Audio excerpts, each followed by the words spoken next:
going on, guys? A little bit of an update. What's going on with the car? There's lots of cool stuff happening. We're getting a shop built. Actually, I'll cut to a video where that's going to be. I'm going to do a whole video on the process of building the shop. Deciding where it's going to go, what I did talking to the permit office, and setbacks, and picking the building, and everything. It's kind of a lengthy process, but not difficult once you know what to do. So I'll be coming at you with that. This is more going to be an update on the car itself. It's had this weird smoking thing.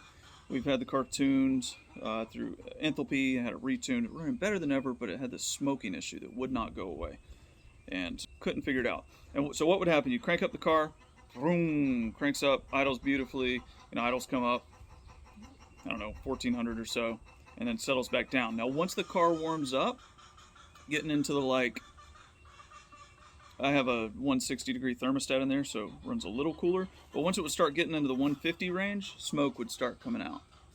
And it was just killing me.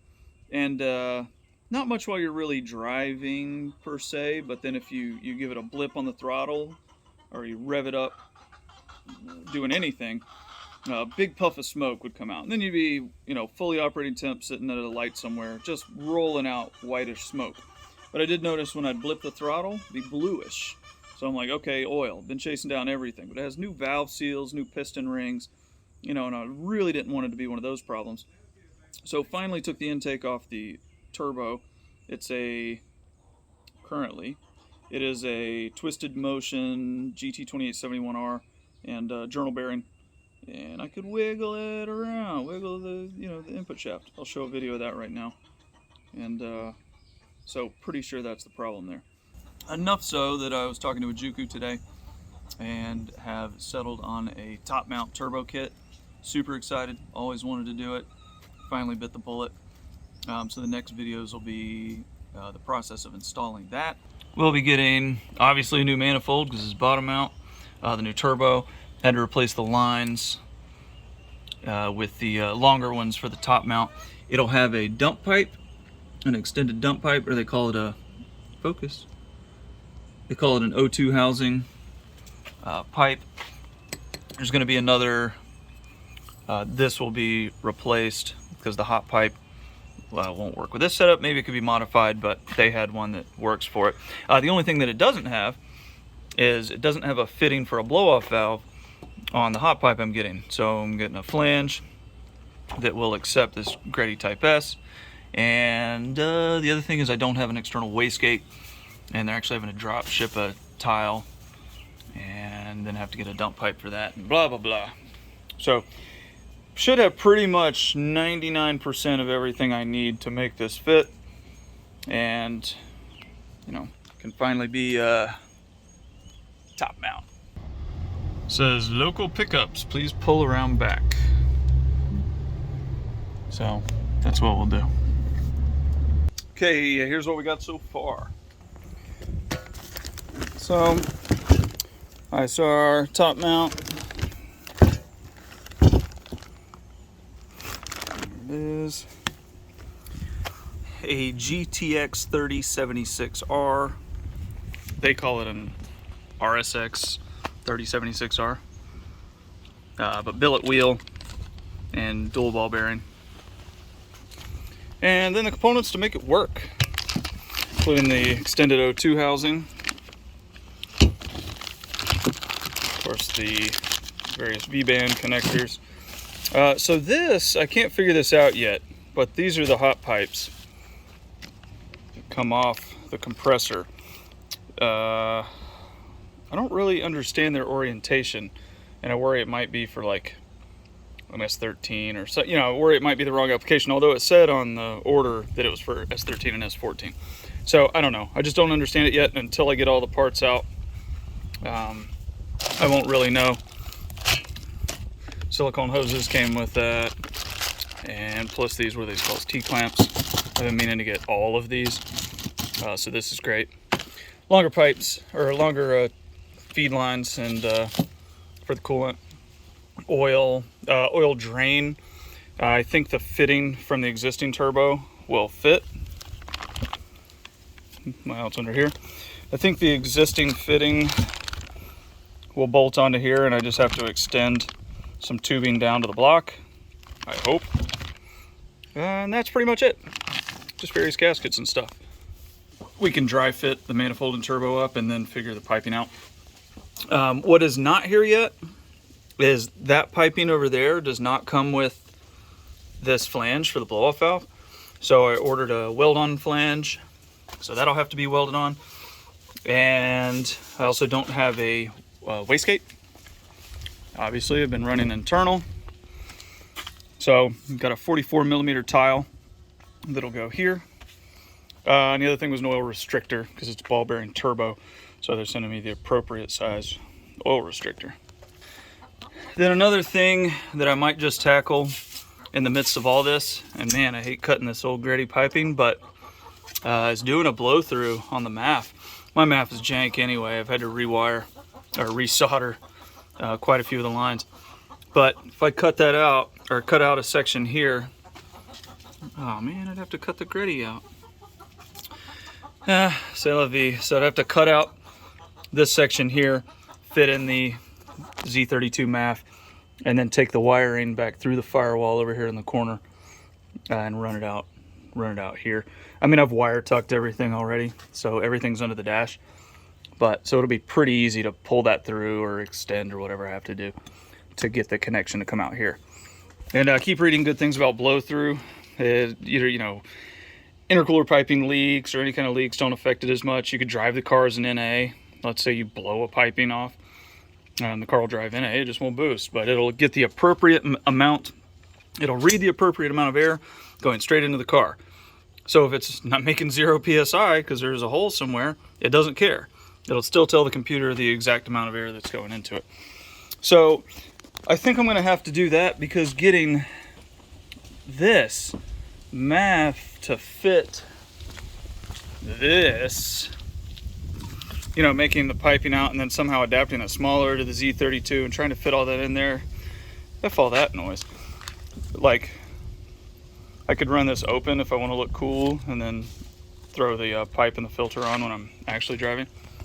You know, that sort of stuff. So, lots of stuff to play and think about as I'm doing this, but like I say, for now, time to start pulling stuff out. Had to do a little test fit, of course.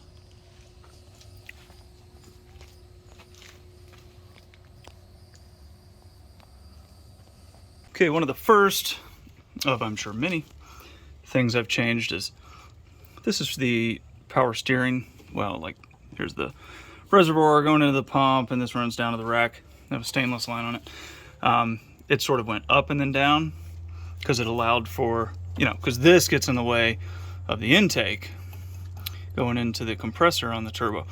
But now what I'm kind of figuring is something's going to have to happen like this. The way the turbo is clocked in this position between these two exhaust manifold bolts, it's going to be pointing down. Okay, so let's go over the things that were the pain in the ass, which is everything. So much more came off than I expected. I mean, go ahead and take off all, that's a coolant line. The other coolant line is here. There is the fitting for the oil, that's the oil feed. Goes up to the top. Oil drain, I have capped with a glove right now because I was spraying the motor down. All of those that you can get off, the better.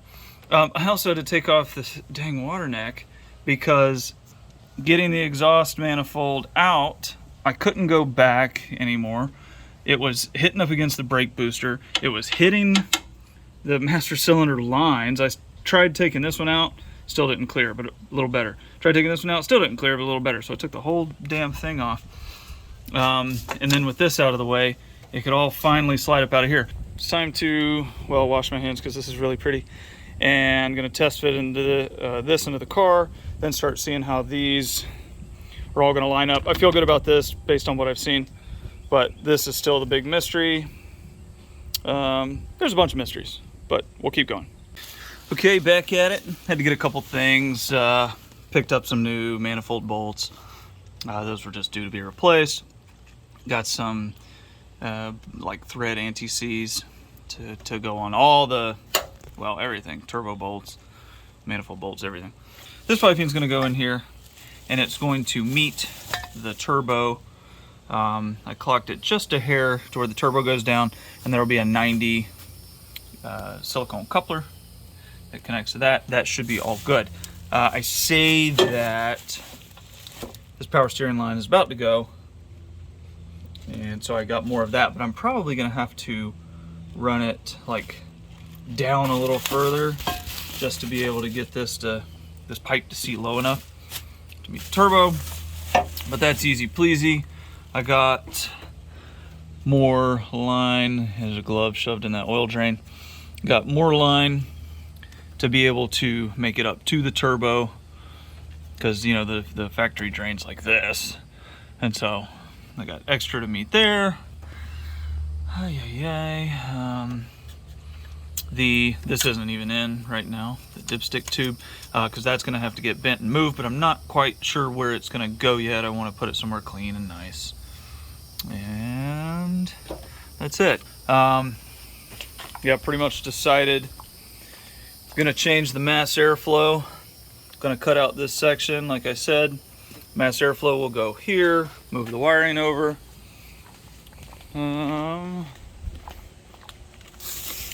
See what we got. Got all the lines pretty well figured out. And yeah, I gotta anti-seize these. I actually have clocked the turbo a little. I wanted it to go more.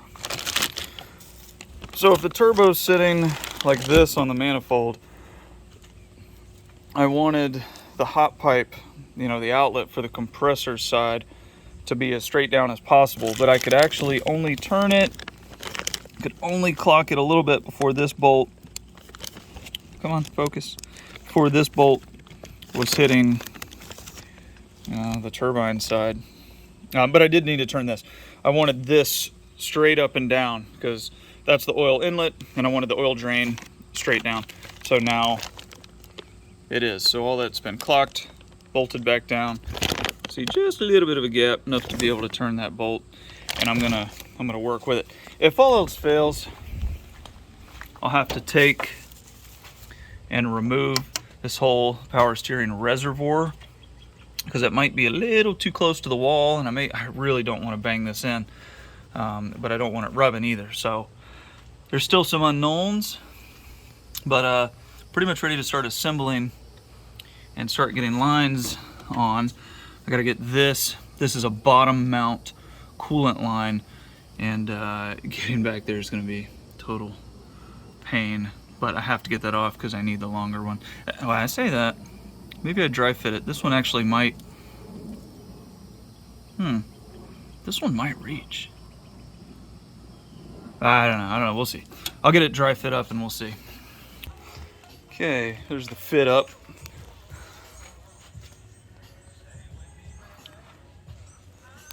This is all looking good. And again, this pipe is gonna go in there. So much stuff in the way. Okay, pipe goes in there. This will go here in a 90-degree. Silicone elbow is going to take care of the connection to there. Test this. Dang.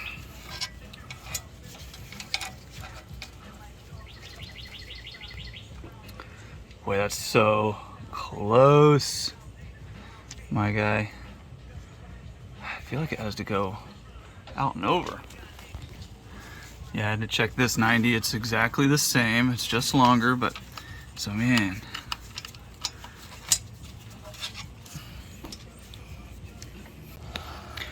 So the oil drain is installed. It had to curve away, or else it would have been pretty much right up against the wastegate tube. But that's not going to be bad. It'll clear the intake, and then it's just going to go down here away from the exhaust, near the power steering rack. And where is it? Yep. Yeah, that'll be good. Okay, so that's one down. Can't install the oil feed line yet. I need to plug that hole until I get the restrictor in next week. Okay, I test fit the exhaust the other day. Not the exhaust, the O2 housing. It goes down to meet the, what do they call that, dump pipe? I don't know. But it's perfect. Should have plenty of room for, yeah, I should still have tons of room for the factory, the narrowband O2 sensor to reach. But billet spoolie boy. Oh, that gives me a chub. Okay, got some lines fitted up. Oil drain. It's long, but that's okay.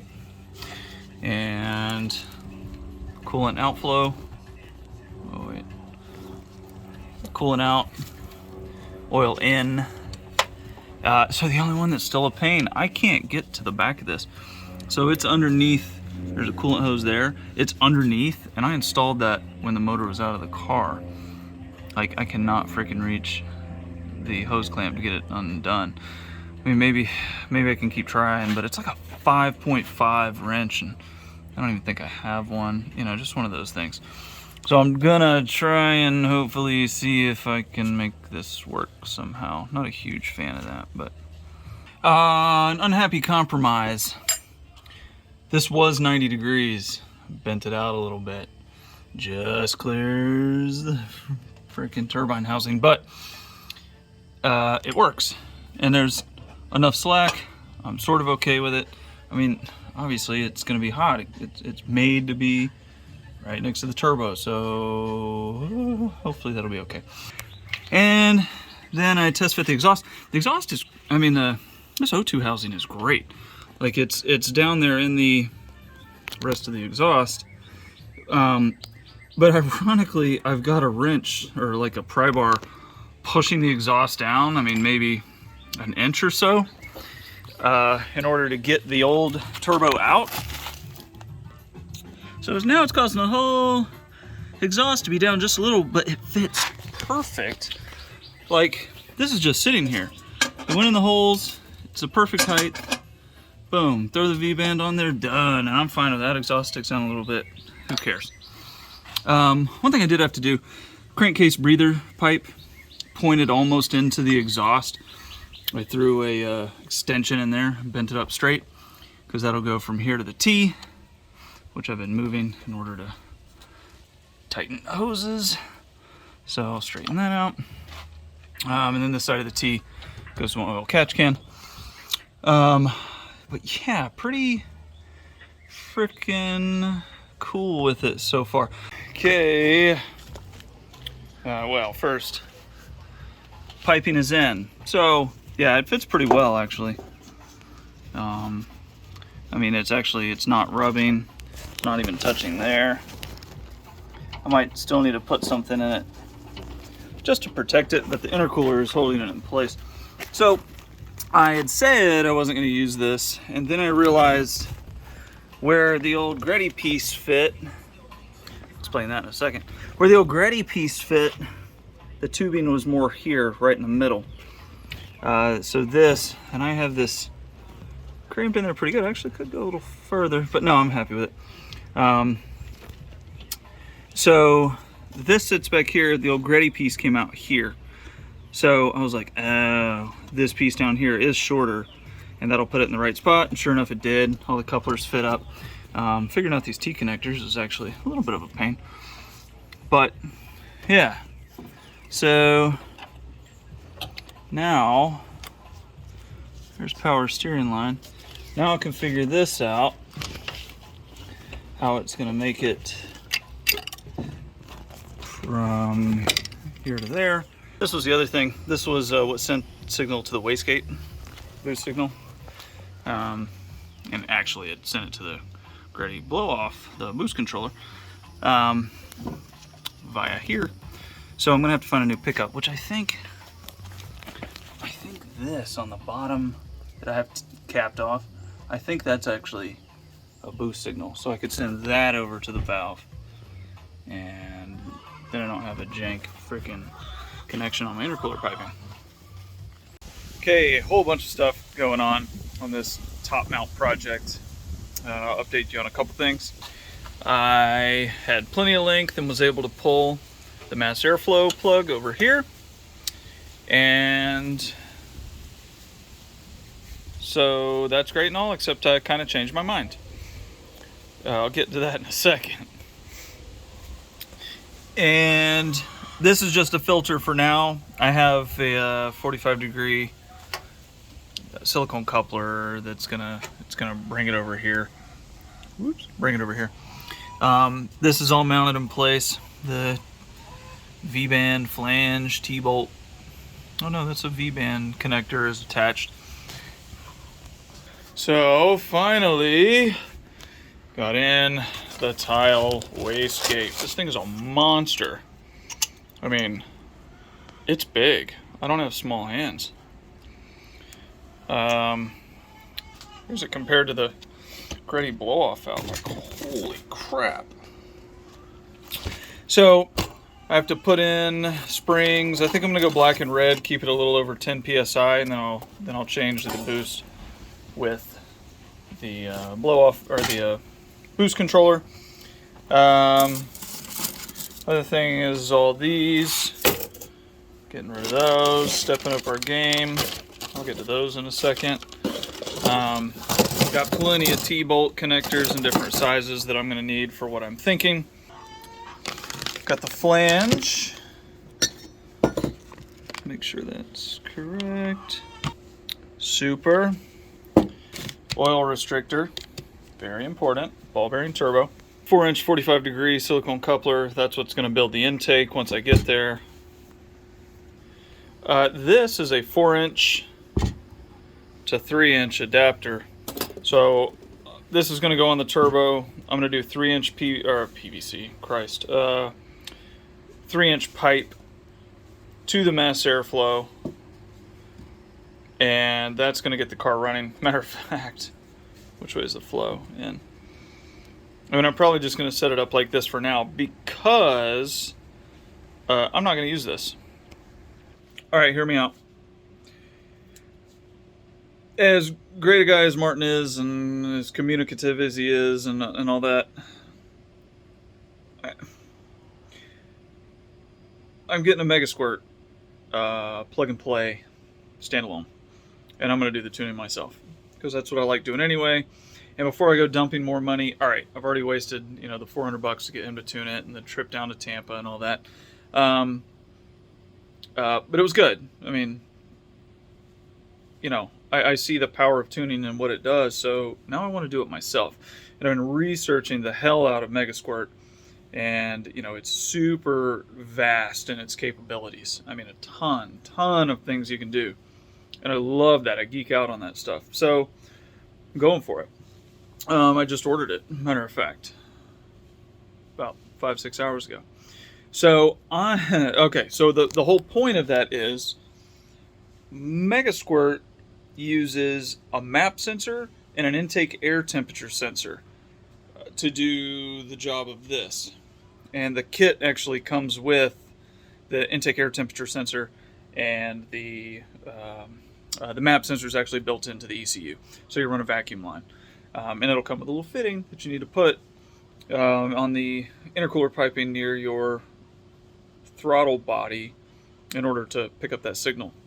Then I could run an open turbo. I can get rid of this altogether.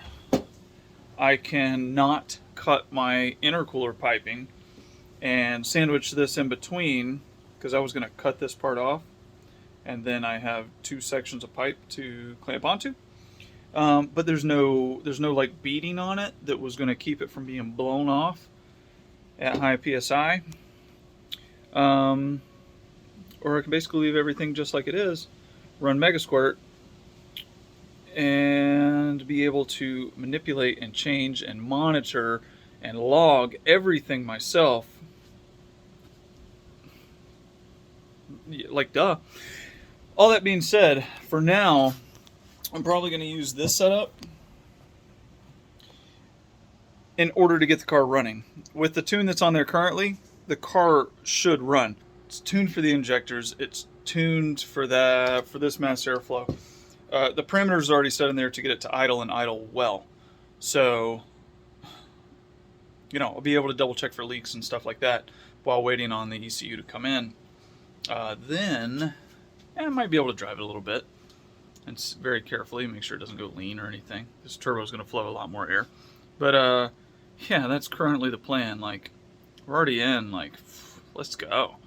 So now to put this tile wastegate together and start figuring out some of the rest of these little things.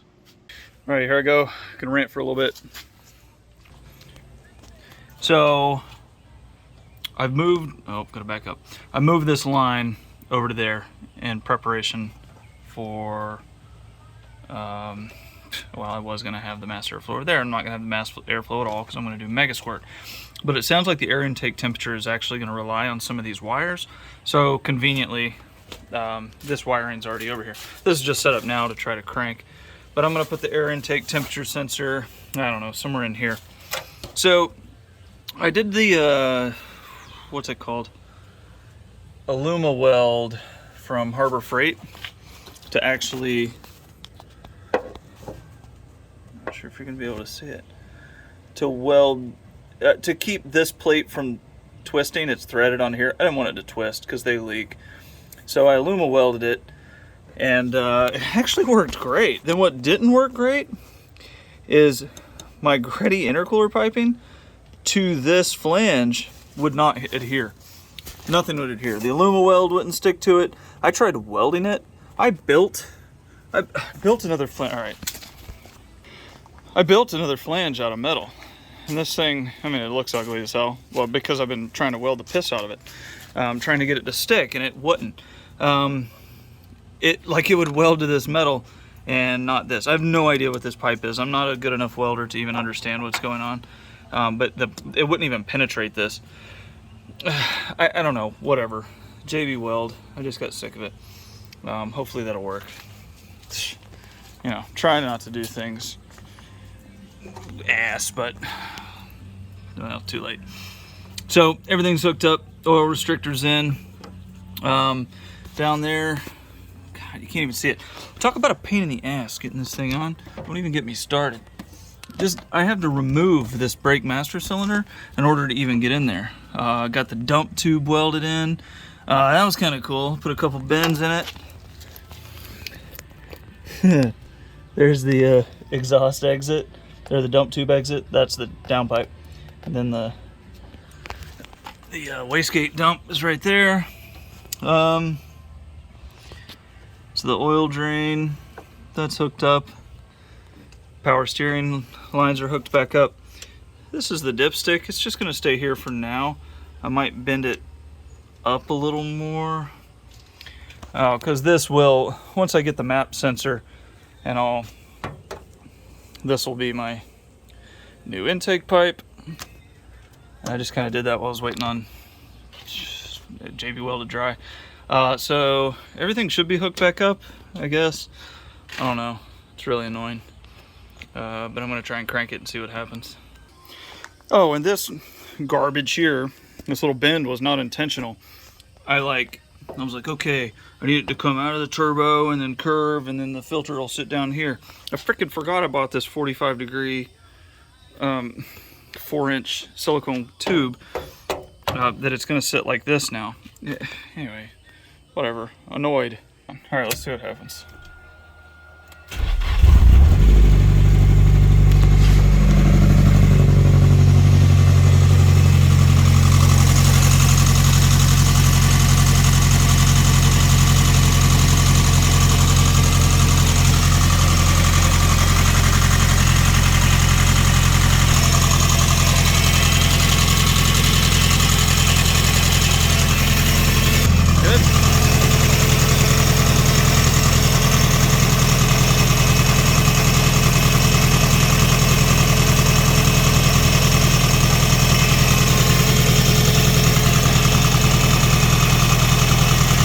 Okay, so it ran great on startup, and the cold start was good, no leaks.